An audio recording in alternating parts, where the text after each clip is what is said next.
All right, so it's been a little bit, but we back, and we just gonna talk a bit about some Ragnar Crimson. Now, Ragnar Crimson, it's been a while since I caught up, just a little while. Um, but going into it, I mean, some of my boys were saying they really liked it, but I also heard like both sides, right? So I was hearing people saying, it's not too good. I was hearing people saying that, yo, it's one of my faves. So I read it for myself, gotta make my own opinion.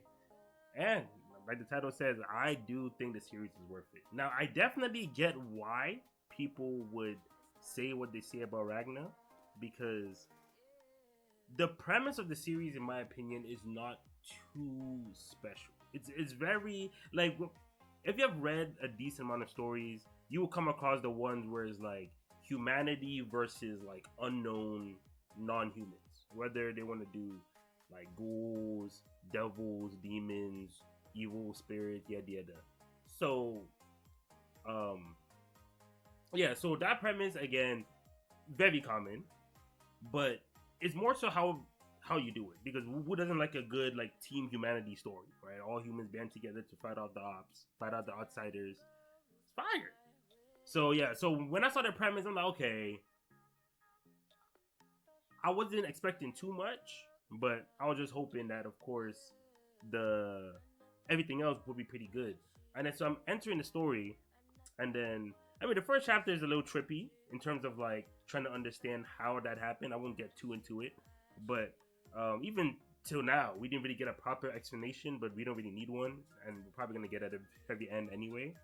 But based on how the series is, I get why the mangaka did that, because there's honestly no proper way to make the male lead as strong as he is without doing something like this. So it worked out. It was a good decision, in my opinion. And then yeah, then the first big like flag, I would say, not really a red flag, more like a yellow one, was kind of his relationship with I won't even say I guess it's the female lead, or the first female lead. Um, Without knowing what happens, there's a lot of like sirens that's going off in your head, like whoa, whoa, whoa, whoa, what could happen here? Like it looks a bit crazy, but trust, nothing crazy happened. Right? We hope so. We hope so. But yeah, so the male lead at the time, he doesn't give off like I'm gonna become amazing in the future. It's more like you're actively trying to find reasons to like him.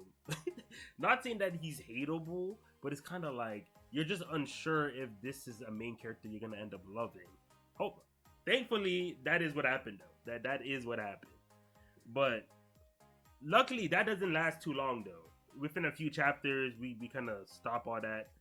That gimmick that was going on with the male lead and the first female lead, and then we move on to the actual like big conflict, and the conflict of like, this is why the world is going, um, is being torn apart, and I have to stop it.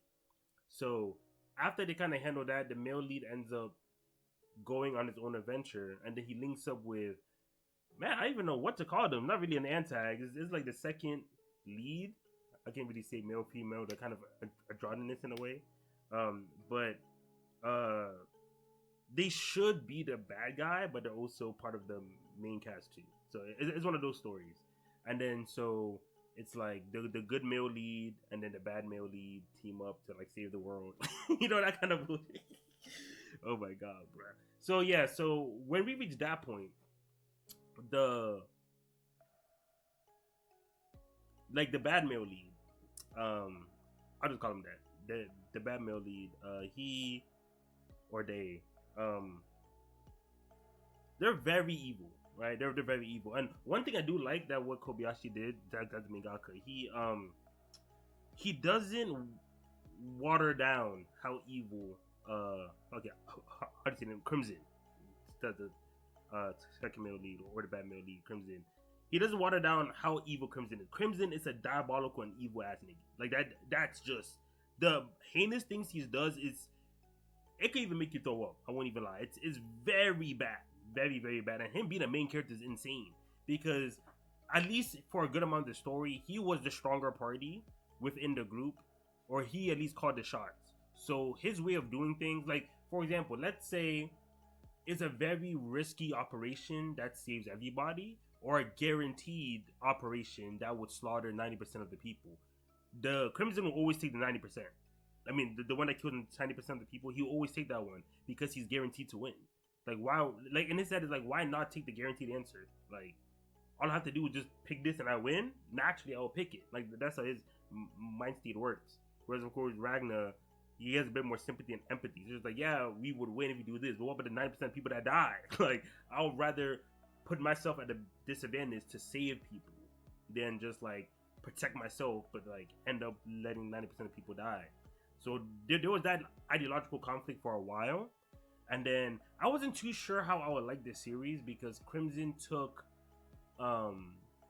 like, even like he's the bad one, right? And then he was kind of dominating the plans and stuff like that. And then Ragnar, even though he's the main character, he's still not putting his foot down. He's still not like calling the shots, yada yada. And it's not like main characters have to do that; they don't have to. But who doesn't like their main character, you know, standing on business? So, yeah. So they eventually reach a scene where their relationship kind of gets overwritten, and then Ragnar kind of now becomes his own. Like, he now becomes confident in himself and then starts striving for his new future. So when that point was reached, I was like, okay, at least the dynamic between like my main characters has reached a point where I'm a big fan of it. Because again, Ragnar now put his foot down, like he's here, right? It's time. And then even from then on, like from then to now, I have zero complaints with him. Like, he's always just been rode the momentum, inclined all the way to the top, and he just keep going. So I know people might be a bit concerned about, oh, look at him in the first few chapters. I don't know if I'm gonna fuck with him. Nah, you gonna fuck with him. You gonna fuck with him. This is a cool ass dude. Cool ass dude. I love him. So definitely don't let like the first few chapters kind of gatekeep you. You know what I'm saying? Power through, because it's worth it. Another thing too I would say is that the antags and the fights are pretty good. The first major arc is honestly there's a lot of big major arcs that happen in the beginning. I feel like Ragna might have like, it's a contender for the best first major arc in shonen. Not like contender, by the way. So I'm not saying that it is. It's just in the conversation because this arc is good enough that it actually competes with people's like third, fourth, fifth major arcs. You know what I'm saying? Like, the first one is already competing with people's like current best arcs, like people's other series. And the reason why, of course, you just glazing. I mean, yeah, but like I'm actually being serious too, because the thing is, there's like some future stuff going on, like future timelines. So even though we were just introduced to the Antag, there was still history between them, even though they had no history. Like that's the advantage of kind of doing your plotline like this. So the history between them is actually pretty interesting. And then they had like a big kind of thing going on. And then when it was finished, the Antag pulls a crazy card, and we're just like, wow, these guys are crazy. And then we get moved to like a different, almost like a penny arc within the arc. So it's more like a saga. And then that part, we get introduced to one of the best characters, one of the best groups, crazy history, crazy motion, and then the fights and all of that. It was like a huge, like, war with like so many different layers to it. Like good wars should be like this. So it's not like it's doing something that good manga doesn't do. It's just that like it really lived up to what it's supposed to live up to. And it's the first major arc. I'm like, damn, like y'all just hopped off the porch and y'all already going crazy. So I'm just like, okay. And then bear in mind, this is just the side quest. Like, this is the side quest, man. Like, if people have this as their main thing, they get an 8. If this is their main thing, and this is just the little side piece. So I'm like, dang. So if it's this good, and this just kind of like what we doing on the side, then they end up going back to the main thing, and then we ended up handling that, of course. And then when the whole arc is over, just the right amount of, honestly, I know people talk about stakes, everyone, oh, we all love steaks till your favorite nigga die. Now all of a sudden steaks not good. That's what happened to me. Cause I was enjoying it till like, certain people got taken out. I wasn't having fun no more. So yeah, so for a first like major arc or major saga, the fact that it was this good, I was like, damn. And this just kind of setting the foundation for like the rest of the story.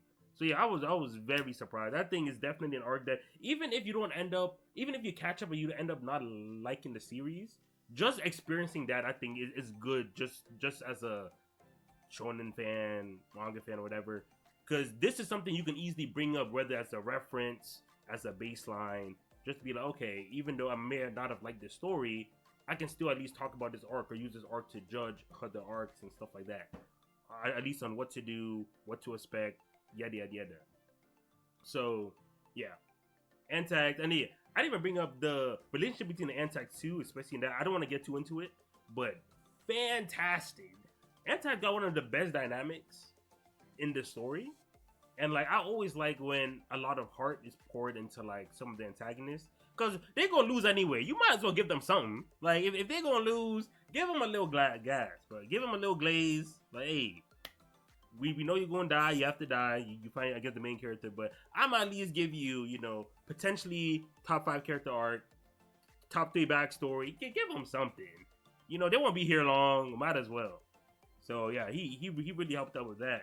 And then another thing too, I want to bring up with Ragna is that the way they do the power system is very interesting. So at first I wasn't too impressed because again in these kind of premises there's usually a weakness to like the non-humans, right? Usually they go with sunlight. If sunlight don't work, then they go with like a special metal. So whether it's like silver, lead, they go with something like that. So here they also did. I'm not supposed to say it. They also did sunlight and silver. It's more. They named it silverine, but silver and sunlight. And then there's also the innate power humans have. That's not really a weakness, but that's just like, just being strong and doing shit. So this series actually managed to balance 3 power systems. I have never seen some shit like this. I've never seen some. I've seen like one power system be very versatile that it can do a lot of different things, and I've seen like power systems that don't really like, it's like multiple of them, but they're still connected in some way. Like this power system is used to attack that power system, or this power system is like, no, like here all like the 3 power systems have nothing to do with each other at all, but they're all used to attack the bad guys. So it's like yeah, so it's pretty interesting. And the thing is, it wasn't just dropped at once. At first it was mainly just the Silverine, because that was like the main thing. They said, hey, we put our weapons with Silverine, yada yada yada. And then they didn't mention about the sun, and eventually we got introduced to solar horror, or like solar powers, stuff like that. And then so now they're using the energy of the sun to try to beat the bad guys on top of the Silverine. Then just recently they started really emphasizing the human aura. And the human aura is just like the same thing you get with like any other manga. If you channel your aura properly, you put aura on your fist, you're stronger. Aura on your legs, you're fast. Like the simple shit. But hey, it's still there. It still exists. It's still a proper concept. So now we have people that can combine, like they'll combine like human and solar, or like solar and silver, or like all 3, or just 2. And I'm just like, damn, like y'all really made this work. Like I was like, okay, I get that, like especially in the beginning, some people might be like, again with the first impression, I don't think that's a good first impression. I won't even hold you. I already said it. That is like, you might think Ragnar might not be that guy. He might not live up to expectations, yada yada yada. But again, with how good the first major arc is, you don't have to wait too long. Literally within like you can already start seeing the vision in like the beginning, or at least the first few chapters of the first major arc. And if you can actually finish that, I mean, at that point you probably ready to go to the end. But Yeah, so I do think Ragnar's definitely worth it. I know people because of the premise, and I get why people don't think this is a story that's gonna like it changes the game. No, not really. But at the same time, out of the stories that do this, it could arguably be the best one right now. You know what I'm saying? Because again, there's a lot of premises like this, but like how many of them can do what Ragnar's doing? Like that's the question. So I won't flat out just say it's like the number one of what it's doing and stuff like that. But if you're just looking for a story that does what it's supposed to do very well, this is definitely it. You know, but of course, some people want a story that is very new to them. So like whether it's the premise, the character archetypes, like it just feels very fresh, new. Everything is kind of different. You're in new territory. Ragna is not that kind of story. It's not really new territory with Ragna. Um, but again, if you're just looking at well executed whatever, I think Ragna does that very well. So yeah, I don't want to make it too long. Again, I just wanted to again if people kind of having some doubts about should I get into the story, I think you should. Because whether it ends up being a top favorite or not, just the experience alone, I think it's worth it.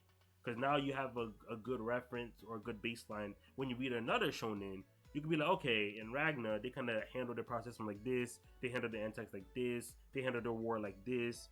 How does this series compare to it? And yeah, so I feel like Ragnar's filled up a lot of good examples when it comes to just different archetypes, yada yada yada. If I talk about weaknesses,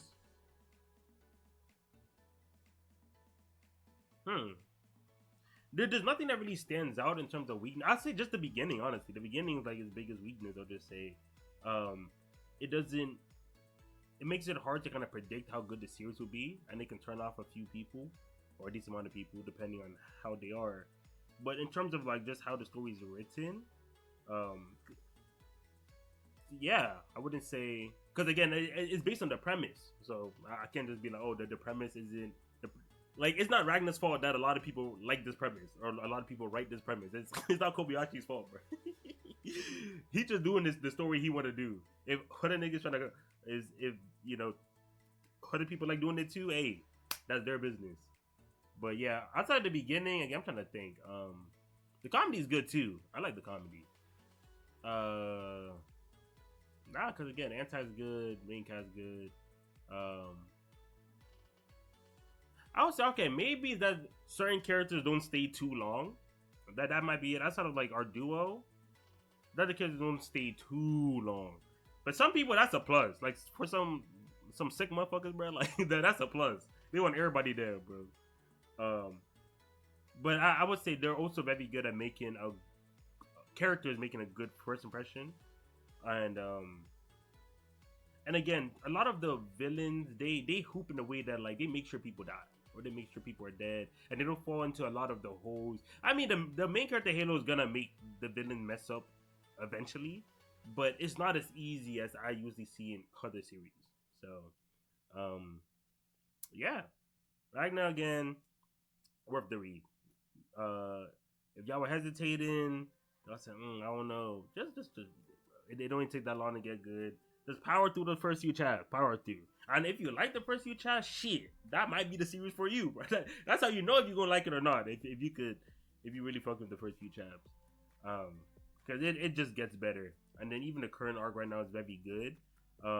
It might even match or outclass the first major arc. I just gotta see it through because we kind of just started. But the beginning and how everything's set up is definitely there's more scenes that like I really fuck with. At least early on compared to the first major arc. So yeah, it's looking good. It's looking good. Looking like Ragnar season. I don't wait too late to hop on the wave. Just hop on. Let's get talking. But yeah, so that's about it. If you enjoyed the vid, please like, comment, subscribe to support the channel. Also check out Patreon too. Links in the description down below. You get ready access to more videos like this one. You just get access to my Twitch watch as well. Again, links in the description down below. Thanks for watching, and I catch y'all later.